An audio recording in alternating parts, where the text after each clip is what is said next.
बटद्रवा में शनिवार को उग्र भीड़ केवल थाने का घेराव करने नहीं गई थी। इस दौरान थाने को आग के हवाले कर दिया गया। उपद्रवियों ने थाने में मौजूद आधिकारिक दस्तावेजों को भी जला दिया। हथियारों और मोटरसाइकिलों को भी फूंक दिया गया। यहां तक कि थाने में बंद आरोपी को भी भगा दिया गया।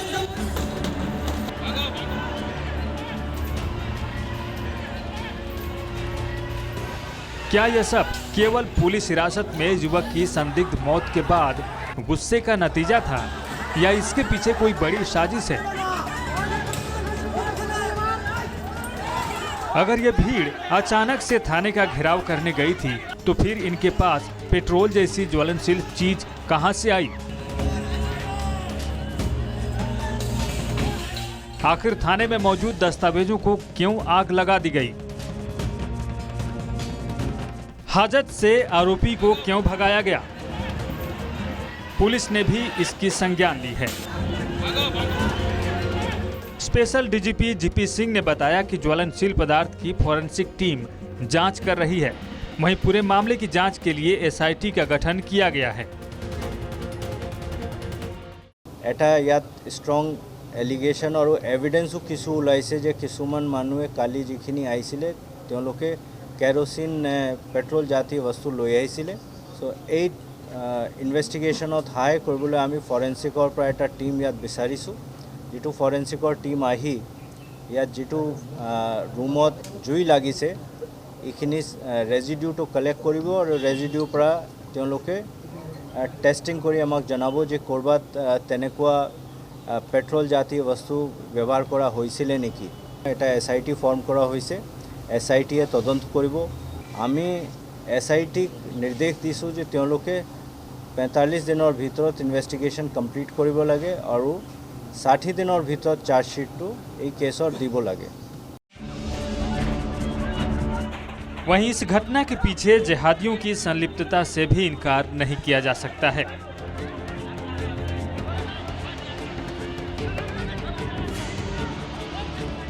स्पेशल डीजीपी ने कहा कि एसआईटी जिहादी एंगल से भी मामले की जांच करेगी।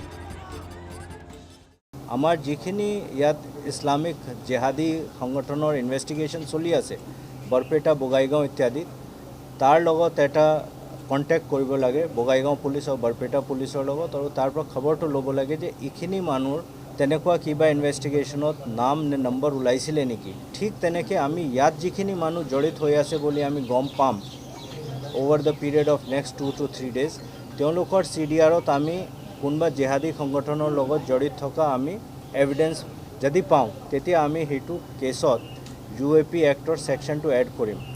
এটা কথা যেটো সেই বিষয়ে আমাৰ মনত খুব ডাউট আনি আছে এইটো হ'ল যে এতিয়ালৈকে যিখিনি আমাক ব্ৰিফিং কৰিছে ইয়াত SP মেডামে তেখেতে এটা কথা কৈছে যে মানুহখিনি প্ৰিপেয়াৰ হৈ আহিছিলে আৰু হয়তো তেওঁলোকৰ এটা আইডিয়া হ'ব পাৰে যে ডকুমেণ্টছ কেছ ডায়েৰী ইত্যাদি ইম্পৰ্টেণ্ট ডকুমেণ্টছ নষ্ট কৰা এটা আইডিয়া থাকিব পাৰে আৰু যেটুকে হেতু ৰুমত ৱেপন্স আছিলে এই ৱেপন্স স্নেচিঙৰো এটা আইডিয়া থাকিব পাৰে দুষ্কৃতিকাৰীৰ। এইখিনিও আমি ইনভেষ্টিগেশ্যনৰ আওতাত আনিম আৰু যেতিয়া যদি আমি হেতু ইষ্টাব্লিছ কৰিব পাৰোঁ যে যেটো গ্ৰুপ আহিছিলে তেওঁলোকৰ কোনোবা এটা জিহাদি সংগঠনৰ লগত নহ'লে কোনোবা টেৰৰিষ্ট অৰ্গেনাইজেশ্যনৰ লগত বেণ্ড অৰ্গেনাইজেশ্যনৰ লগত যদি কানেকশ্যন আছে তেতিয়া এইখিনি কেছত আমি UAP এক্টৰ সেকশনো এড কৰিম। এইটো কিন্তু তদন্তৰ আওতাত আছে আৰু এইটো মই SIT আৰু SP মেডামক নিৰ্দেশ দিছোঁ এইটো খুব ভালদৰে তদন্ত কৰিব লাগে। वहीं कैबिनेट मंत्री पीयूष हजारिका ने कहा कि सरकार द्वारा ड्रग्स माफियाओं बलात्कारियों के खिलाफ सख्त कार्रवाई करने से अपराधी बौखलाए हुए हैं। उसी के परिणाम स्वरूप थाने में आग लगाई गई मगर दोषियों को बख्शा नहीं जाएगा। आसलते आमार सरकार जी strong action against drug mafias धर्षणकारी चोर डकाइत এইবিলাকৰ বিৰুদ্ধে আমি যি অহৰহ সংগ্ৰাম কৰিছোঁ তাৰে কাৰণে এই মানুহখিনিয়ে কি হৈ আছিল এটা খঙত আছিল তাৰ প্ৰতিফলন যোৱাকালিৰ এই ঘটনা কিন্তু তাক হ'বলৈ দিয়া নহ'ব ইয়াৰ পুনৰাবৃত্তি হ'বলৈ দিয়া নহ'ব আইন হাতত তুলি ল'বলৈ কাকুৱে দিয়া নহ'ব এইখন চৰকাৰৰ দিনত ইয়াক কোনো পদ্য হ'বলৈ দিয়া নহ'ব সহ্য কৰা নহ'ব কঠোৰৰ পৰা কঠোৰ শাসন কৰা হ'ব আৰু দোষীক কঠোৰ শাস্তি দিয়া হ'ব। जबकि मुख्यमंत्री के राजनीतिक सलाहकार जयंत मलबरुआ ने भी कहा कि इस घटना के पीछे शातिर अपराधियों का हाथ हो सकता है। অসমৰ সমাজ জীৱনৰ কাৰণে এটা ভয়াৱহ ঘটনা আৰু মইতো ভাবো যে অতি কঠোৰ হাতেৰে এইবিলাক দমন কৰিব লাগিব। ইয়াৰ দোষীসকলে উচিত শাস্তি পাব আৰু তাৰ কাৰণে আমাৰ চৰকাৰে কতো কমি নকৰে।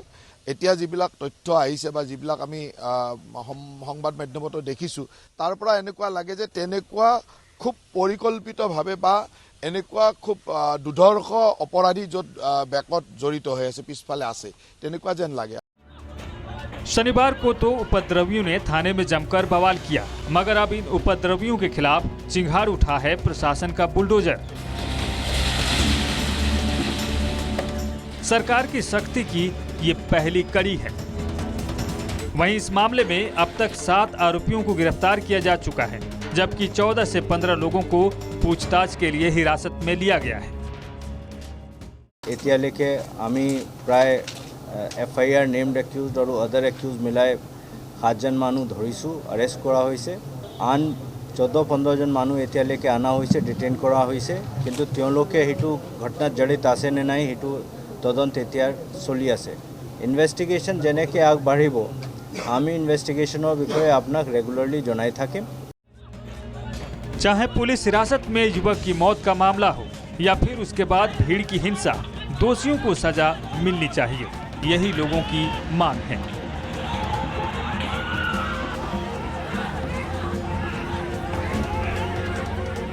Bureau report, north east live.